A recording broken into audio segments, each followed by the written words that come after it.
성경에서는 겨자씨 만한 믿음 이렇게 하는데 그런 만한을 딱 떼어버리고 겨자씨 믿음이라고 이렇게 제목을 잡았습니다.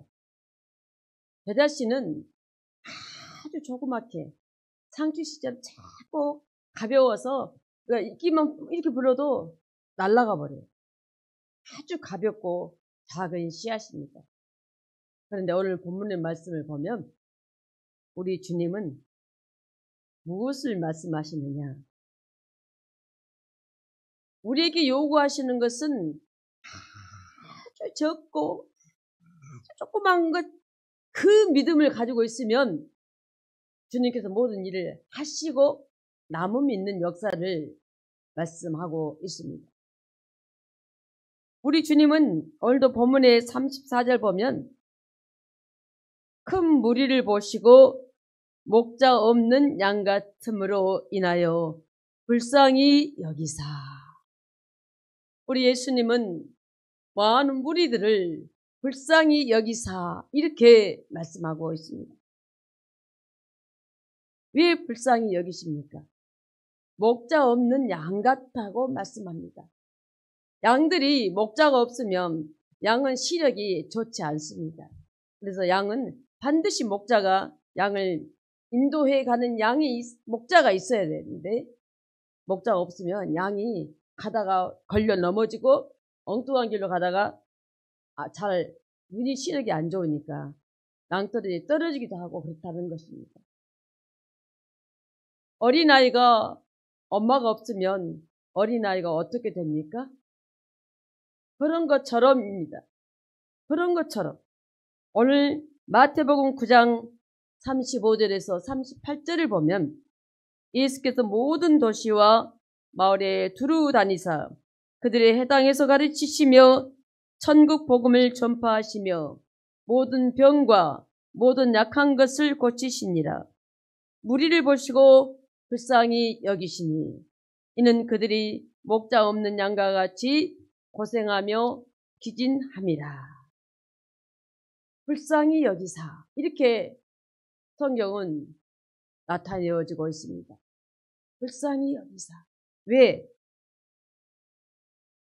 오늘도 천국 복음을 전파하시며 모든 병과 모든 약한 것을 고치시니라 이렇게 말씀하시고 무리를 보시고 불쌍히 여기시니 왜 불쌍히 여기셨느냐?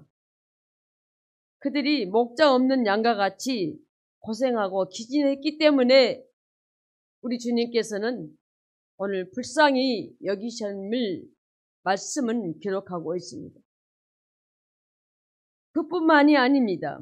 마태복음 18장 27절은 그 종의 주인이 불쌍히 여겨 놓아 보내며 그 빛을 탕감하여 주었더니 그 종을 불쌍히 여기고 다 빛 탕감하고 보내주었다고 말씀을 기록합니다. 아버지는 그 종들이 와서 불쌍한 그들의 생명 상태를 그들이 처한 모든 환경을 보시고 불쌍히 여기고 놓아주었다고 말씀합니다. 그 빛을 다 탕감해 주어버리고 하나님은 용서해 주신 하나님이시죠.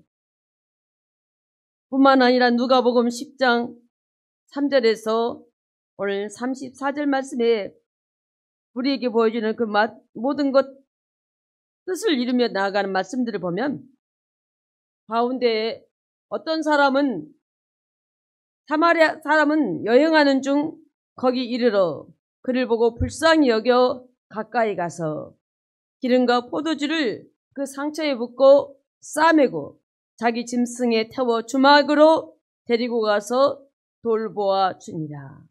아무 상관이 없는데도 이 사람은 오늘 어떻게 했느냐? 도둑들에 인해서 피해를 당하고 상처받고 곧 죽어갈 사람을 이 사람이 상처를 싸매주고 돌보아 주는 것입니다. 왜? 그가 불쌍히 보였기 때문에, 다 죽어가는 사람이기 때문에, 전혀 안면이 없는 사람인데도 불쌍히 여겨서 그를 돌봐주고 있는 이 말씀을 봅니다. 여기서도 오늘 우리에게 주시는 주님께서는 용서해주는 사람들을, 그리고 취업하는 것들을 나타내어 주고 있습니다. 누가복음 15장 2절에서부터 21절 쭉 내용이 많이 나오는데, 이에 일어나서 아버지께로 돌아가니라.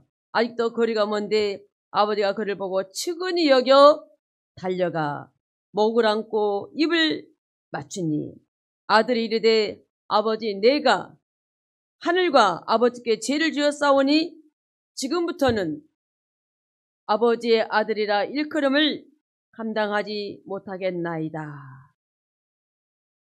아버지한테 재산을 달라게 가지고 나서 다 사랑방탕하게 전부 술 먹고 모든 것들이 방탕하고 다 써버리고, 나중에는 이제 그 지방에 가뭄이 드니까 먹을 것이 없어서 여기저기 구걸하다가 개암나무 열매까지 먹다가도 그것도 안 되니까 결국에는 다시 아버지 집으로 돌아오는 이 탕자를 아버지는 계속 기다리고 있었다는 겁니다.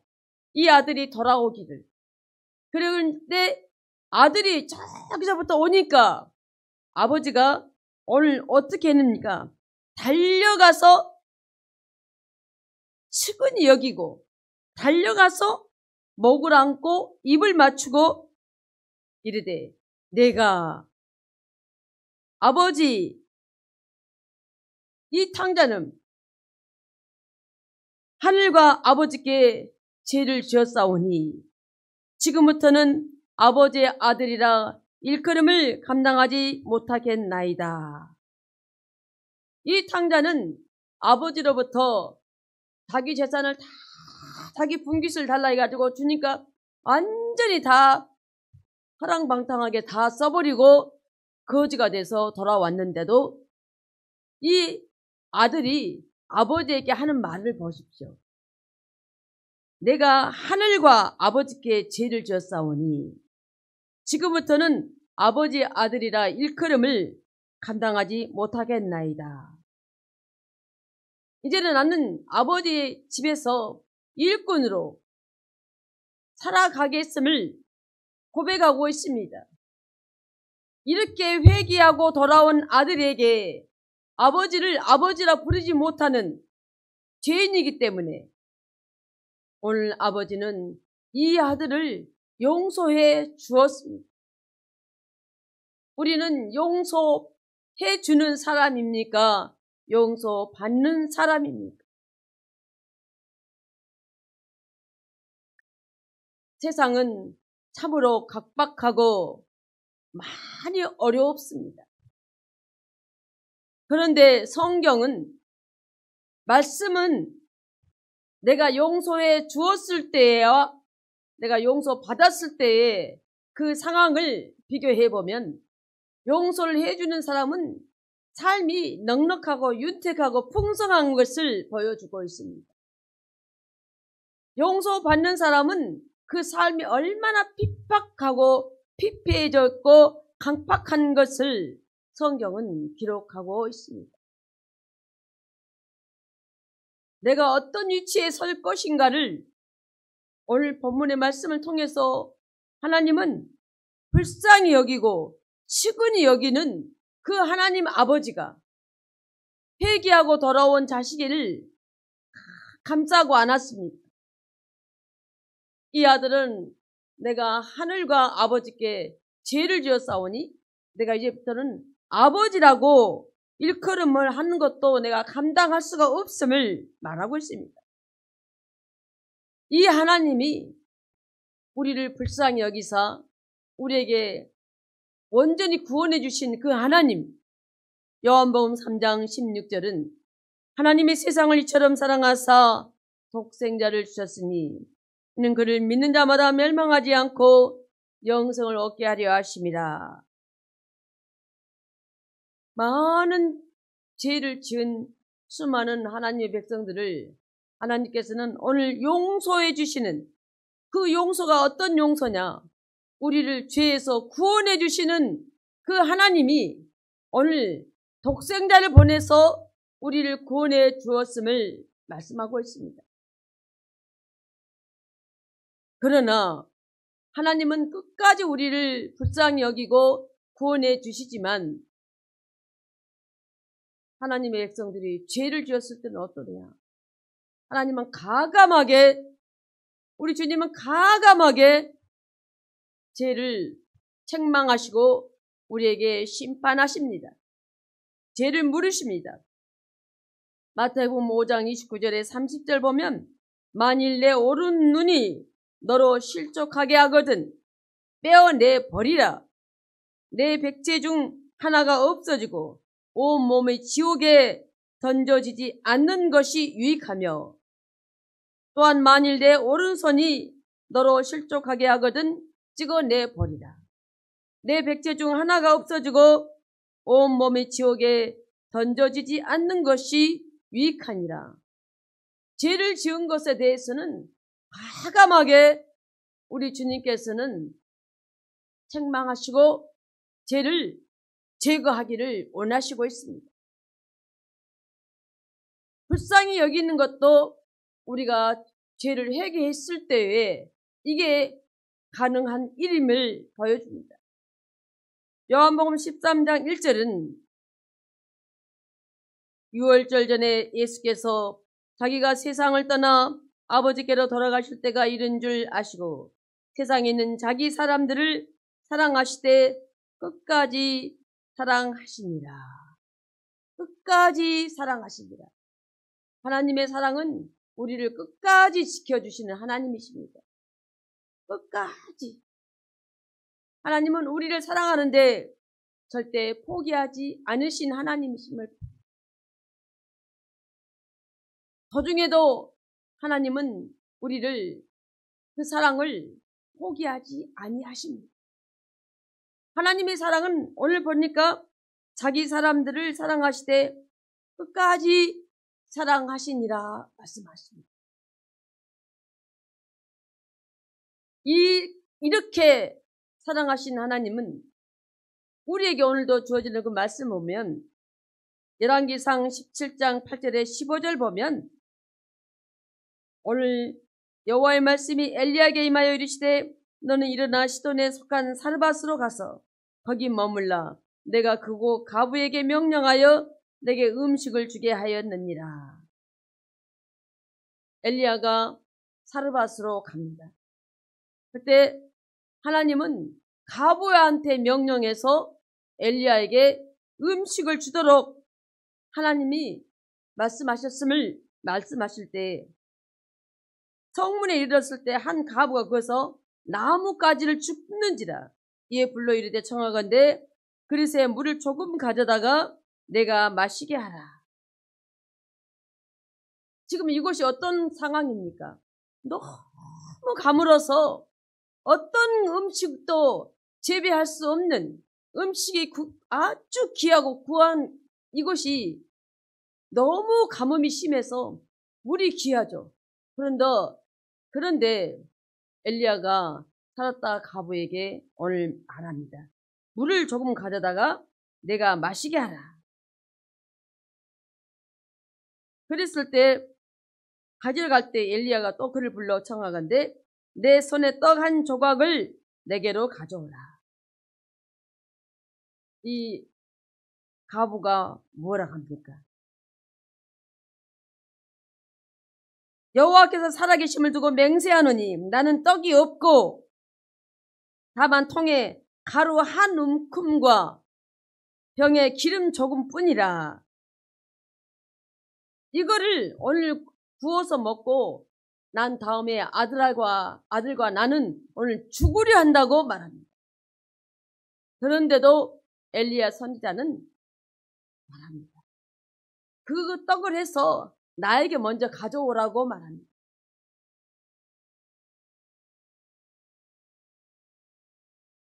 먼저 그곳으로 나를 위하여 작은 떡 1개를 만들어 내게로 가져오고 그 후에 너와 내 아들을 위하여 만들라 말합니다. 이스라엘의 하나님 여호와의 말씀이 나 여호와가 비를 지면에 내리는 날까지 그 통의 가루가 떨어지지 아니하고 그 병의 기름이 없어지지 아니하리라 말씀합니다. 이 사렙다 과부가 엘리야에게 그 떡 가루 한 움큼 가지고 떡을 만들어서 엘리야 선자에 갖다 드렸더니 엘리야 선자가 한 것 말한 그대로 말 그대로 이루어진 것입니다. 엘리야와 그의 식구가 여러 날 먹었으나 여호와께서 엘리야를 통하여 하신 말씀이 그 말씀이 어떻게 됐습니까? 통의 가루가 떨어지지 아니하고 병의 기름이 없어지지 아니한지라고 말합니다.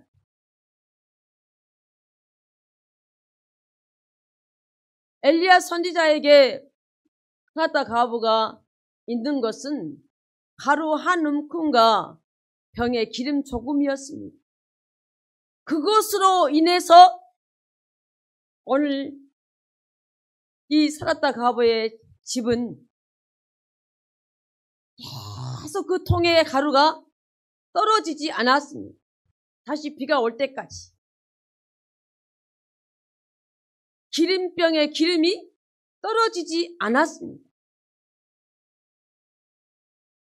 이뿐만이 아닙니다. 열왕기하 4장에서 2절 3절도 5절에 7절에서도 보면 엘리사가 자기 제자 선지자들 제자가 이미 죽고 없는데 그 제자의 그 선지자가 제자들이 세상을 떠나고 그 아내가 아들만 둘 있는데 빚이 있었더니 빚진 자가 와서 그 아들을 데려가서 내가 노예로 삼으려고 합니다. 너무너무 기가 막혀서 이 과부가 엘리사 선지자에게 말합니다. 오늘 그 말을 듣고 엘리사가 말합니다. 내가 너를 위하여 어떻게 하랴? 내가 너를 위하여 어떻게 하랴? 말합니다. 지금 내 아들 둘을 잡아다가 노예로 만들려고 하는데 그 과부의 탄원을 듣고 내가 너를 위하여 어떻게 하랴? 말합니다. 그러면서 엘리사는 내 집에 무엇이 있는지 내게 말하라 말합니다. 내 집에 무엇이 있는지 내게 말하라. 이게 중요합니다. 아까 엘리야 선지자는 사렙다 과부가 가지고 있는 그 집에 남은 건 뭐가 있습니까? 가루 한 움큼과 병에 기름 조금 있었어요. 이것이 다시 비가 올 때까지 그 식구들이 계속해서 떡을 만들어 먹을 수 있는 근원이 이것이 되어서 한 움큼과 기름 조금 있는 것이 되었습니다. 그 작은 그 조그만 것이 많은 사람들의 생명을 이어가게 하였습니다. 그런데 오늘 열왕기 하에서는 엘리사가 자기의 모든 일들을 바라보고 나는 그 제자들의 죽음을 보고 그 아내가 빚 때문에 자기 두 아들이 노예로 잡혀가게 생겼는데 너무너무 괴로워서 엘리사 선지자에게 그것을 탄원하였습니다. 그럴 때 엘리사 선지자는 내가 너를 위하여 어떻게 하랴? 그리고 한 말이 내 집에 무엇이 있는지 내게 말하라. 그랬을 때 계집종의 집에 기름 한 그릇 외에는 아무것도 없나이다. 기름 한 그릇, 기름 한 그릇. 그러니까 엘리사 선지자가 뭐라고 말하면 너는 밖에 가서 이웃에게 그릇을 빌리되 조금 빌리지 말고 이렇게 말합니다. 그릇을 많이 빌려오라고 말합니다. 이 두 아들과 이 가부는 나가서 저 그릇을 동네에서 나가서 다 그릇을 빌려옵니다. 그러고 나서 문을 닫고 두 아들과 함께 오늘 어떻게 합니까? 그릇을 가져와서 오늘 기름을 부었더니 자기 집에 있는 그 기름을 부었더니 그 그릇에 다 찹니다. 그러면 또 다른 그릇에다 기름을 붓습니다. 또 다 찹니다. 또 붓습니다. 또 찹니다. 또 부어요. 또 차요. 이 집에서는 무엇으로 인해서 이렇게 채워졌는가? 기름 한 그릇 있는 걸로 인해서 채워졌습니다. 언제까지? 담을 그릇이 더 없을 때까지. 오늘 이 가부는 말합니다. 다른 그릇이 없나이다. 그러니까 기름이 곧 그쳤더라 합니다. 그 여인이 하나님의 사람에게 나아가서 말하니까 엘리사가 말합니다. 너는 가서 기름을 팔아 빚을 갚고 남은 것으로 너와 내 두 아들이 생활하라 했더라 말씀입니다. 중요한 것이 무엇입니까? 아까 사랍다 가부처럼 가루 한 움큼과 병에 기름 조금이었습니다. 그런데 여기서는 열왕기 하에서는 무엇을 말합니까? 뭐가 있었습니까? 그 집에 그릇에 기름만 있었습니다. 기름 조금. 그릇에 기름 조금. 근데 그거를 팔아서 빚을 갚고 생활하라고 엘리사가 말을 합니다. 우리는 삶을 살아가면서 내게 있는 조그만 거, 하찮게 여긴 조그만 거, 정말 이거 갖고 무엇을 할 수 없다고 생각하는 그 하찮은 것이 엘리야의 가정과 그 가족들 식구들까지 그리고 엘리사의 이 가정의 생활을 할 수 있도록 그것이 근원이 되었습니다. 그 조그만 거. 그런데 오늘 우리가 마가복음 6장 34절에서 38절 본 것도 오늘 예수님께서 큰 무리를 보시고 목장 없는 양 같음으로 인하여 불쌍히 여기사 말씀했습니다. 그렇게 하다 보니까 때가 저물어서 사람들이 이제 배가 고프니까 제자들이 말합니다. 촌과 마을로 보내서 무엇을 사 먹게 하옵소서. 제자들이 예수님께 그렇게 예수님께 말합니다. 그런데 예수님이 이 제자들이 그렇게 말한 건 당연하게 않지 않겠습니까? 너무 지금 해가 질 무렵인데 먹은 것이 없으니까 배가 고플 것 아니겠습니까? 지극히 정상적인 말이죠. 예수님은 너희가 먹을 것을 주라 이렇게 말씀합니다. 제자들에게 너희가 먹을 것을 줘라. 우리가 가서 그 많은 사람을 먹이려면은 200데나리온의 떡이 필요해서 제자들은 200데나리온의 떡을 사다 먹으리까 말합니다. 여기서 한 데나리온은 하루 임금, 하루 품삯에 해당하는 돈입니다. 여기 있는 사람들 200데나리온 떡이라면은 무려 8개월치 노동자의 품삯이 해당되는 금액입니다. 너에게 떡이 몇 개나 있느냐? 예수님 말합니다. 너에게 떡이 몇 개나 있느냐? 제자들이 떡이 있을 리가 없죠. 그런데 거기서 떡을 준비되어진 것은 오늘 마가복음에서는 나오지 않지만 떡 5개와 물고기 2마리가 있더이다 합니다. 떡 5개와 물고기 2마리가 오늘 여기에 나와 있는 수많은 사람들을 오늘 마가복음 6장 34절은 큰 무리라고 말했습니다. 이 무리들이 다 먹을 수 있는 무엇으로? 떡 5개와 물고기 2마리입니다. 예수님이 너희에게 오늘 먹을 것을 너희가 주라고 했는데 제자들이 200데나리온의 떡을 어디 가서 사옵니까? 했을 때 예수님은 너희에게 떡 몇 개나 있냐고 물었습니다. 그렇습니다. 내게 있는 거 조그만한 거, 정말 보다 적은 양, 너무너무 적은 양인데 그것이 많은 영혼을 살리고 먹히고 입히는 것을 봅니다. 그 조그만 것이 수많은 영혼들을 굶주림을 해결하게 하는 것을 봅니다.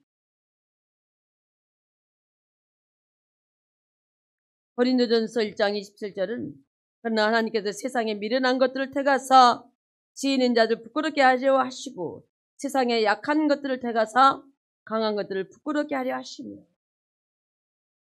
그 약한 것을 택해서 많은 사람들이 불가능하게 보이는 그 일들을 예수님은 이적을 일으키시죠. 물고기 2마리 그리고 보리떡 5개로 그 큰 무리가 배불리 먹고도 남은 그 이적을 베푸십니다.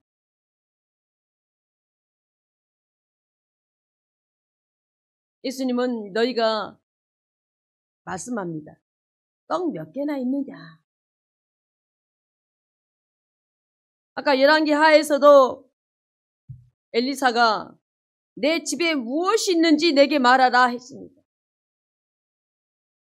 열왕기 상에서는 엘리야 선지자가 사렙다 과부에게 너희가 있는 그 가루 한 움큼과 그 기름 있는 조그만 거 가지고 떡을 만들어서 내게로 먼저 가져오라고 그럽니다. 그런 다음에 우리가 해먹을 것을 말씀합니다. 내게 있는 이 조그마한 거, 정말 양이 적은 거, 여기 떡 5개와 물고기 2마리는 성인 1인분 식사입니다. 1인분 식사. 1인분 식사 양입니다. 근데 그걸이 큰 무리가 다 배불리 먹었습니다. 마태복음 17장 20절은 이르시되 너희 믿음이 작은 까닭이니라 진실로 너희에게 이르노니 만일 너희에게 믿음이 겨자씨 한 알만큼만 있어도 너희 믿음이 겨자씨 한 알만큼만 있어도 그 상추씨가 작은 씨, 그 씨, 그 정도로 작은 거, 그 하나만 있어도, 그 정도만 있어도 이 산을 명하여 여기서 저리로 옮겨지라 하면 옮겨질 것이요. 또 너희가 못할 것이 없느니라. 오늘 예수님은 우리에게 아주 적은 그 믿음, 그 씨앗 하나, 그 정도의 믿음만 있어도 예수님은 우리를 인정하시는 것이죠. 정말 나에게, 정말 우리에게 겨자씨 하늘 만한 믿음이 너희들에게 있느냐는 겁니다. 우리 주님은 너에게 떡이 얼마나 있느냐. 엘리사 선지자는 너희 집에 무엇이 있느냐 내게 말하라.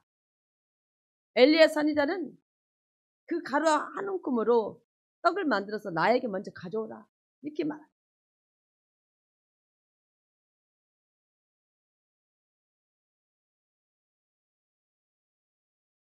무엇을 하든지 간에 이렇게 되어졌을 때에 우리의 심령은 우리 주님께서 100배, 60배, 30배로 주어지는데 이것은 누구에게? 말씀을 듣고 깨닫는 자에게 주신다는 겁니다. 그 결실이 얼마나 중요합니까? 100배로 받느냐? 60배로 받느냐? 30배로 받느냐? 누구에게 있느냐? 내 믿음, 얼마만큼? 겨자씨 한 알만한 믿음, 그 믿음만큼 내가 받는다는 것을 오늘 말씀을 깨닫는 자에게 주시는 귀한 복, 열매, 결실의 복입니다. 종잣돈, 씨앗, 이 씨앗만큼 조그만 씨앗 같은 그 씨앗만한 믿음, 그러니까 우리에게 정말로 너무너무 적은 믿음이라도 그 믿음이라도 너에게 있느냐는 것입니다. 그 믿음이 너에게 있다면 이 산을 여기서 들어서 저기로 옮겨진다 하더라도 그렇게 될 것임을 말씀하고 있습니다. 요한복음 6장 38절 39절은 내가 하늘에서 내려온 것은 내 뜻을 행하려 함이 아니라 예수님 말합니다. 내가 하늘에서 내려온 것은 내 뜻을 행하려고 한 것이 아니다. 나를 보내신 이의 뜻을 행하려 함이니라. 나를 보내신 이의 뜻은 내게 주신 자 중에 내가 하나도 잃어버리지 아니하고 마지막 날에 다시 살리는 이것이니라 말씀합니다.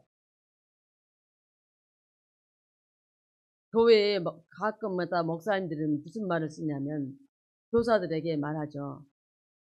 자기 반에 학생들이 부흥이 됐는지 아니면 더 처음에 받을 때보다 더 수가 줄어들었는지.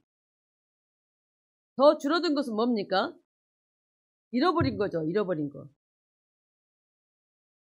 심한 말로 없어진 거죠. 근데 처음에 내가 주일학교 맡았을 때 내 반이 10명이었는데 지금 20명, 30명이 됐다면 주님은 잘하였도다 충성된 종아 말하죠. 다른 사람의 끝까지 빼앗아다가 있는 자에게 하나님이 주시죠. 그 하나님의 말씀을 우리가 다시 한번 우리의 심령을 다시 새겨 듣고 깨어나게 합니다. 마태복음 5장 44절은 난 너희에게 이르노니 너희 원수를 사랑하며 너희를 박해하는 자를 위하여 기도하라 말씀합니다. 너희를 박해하는 자를 위해서 기도하라. 너희 원수를 사랑하고 너희를 박해하는 자를 위해서 기도하라 말씀합니다. 디모데후서 4장 2절은 너는 말씀을 전파하라. 때를 얻든지 못 얻든지 항상 힘쓰라. 범사에 오래 참음과 가르침으로 경책하며 경계하며 권하라 말씀합니다. 그 조그마한 씨앗, 그 겨자씨만한 씨앗만큼 너희들이 믿음이 있다면 오늘 주님이 하나도 잃어버리지 않는다는 그 말씀을 우리도 행함으로 나타내어지고 그 믿음만큼 우리가 행했을 때에 수많은 영혼들, 예수님은 너희에게 떡이 몇 개 있느냐 했을 때 그 큰 무리가 다 먹고 그것도 배불리 먹고 남았습니다. 엘리사도 내 집에 무엇이 있는지 내게 말하라 했을 때 기름 한 그릇밖에 없다 했을 때 그 기름이 계속 차고 해서 이웃에서 빌린 그릇까지 다 채웠을 때 다 차고 나서 그릇이 없다 하니까 그 이제 기름이 딱 멈췄습니다. 자기 집에 있는 그릇 한 그릇이, 기름 한 그릇이, 그 기름 한 그릇이 어마어마한 역사가 드러나고 있죠. 엘리야도 가루 한 움큼과 기름 조금 있는 것이 많이 채워지는 역사들로 수많은 영혼들이, 그 가족들이 가뭄이 끝날 때까지 모든 배고픔을 하나도 당하지 않고 먹고 살아가는데 생명이 온전히 이루어졌음을 보게 합니다. 이런 것을 우리에게 오늘 주시는 그 하나님의 놀라우신 은혜를 다시 생각할 때 정말 내가 그 조그만 걸 믿음 내가 있느냐, 그 조그만 믿음 내가 있느냐, 그거를 다시 한번 우리가 되새겨보고 겨자씨만한 믿음이 내게 있다면 하나님께서 나에게 무엇을 못해 주실 것입니까? 그 겨자씨만한 믿음이 있다면 무엇이 안 될 것인가? 오늘 다시 한번 말씀을 듣고 새겨보며 나아가기를 원합니다.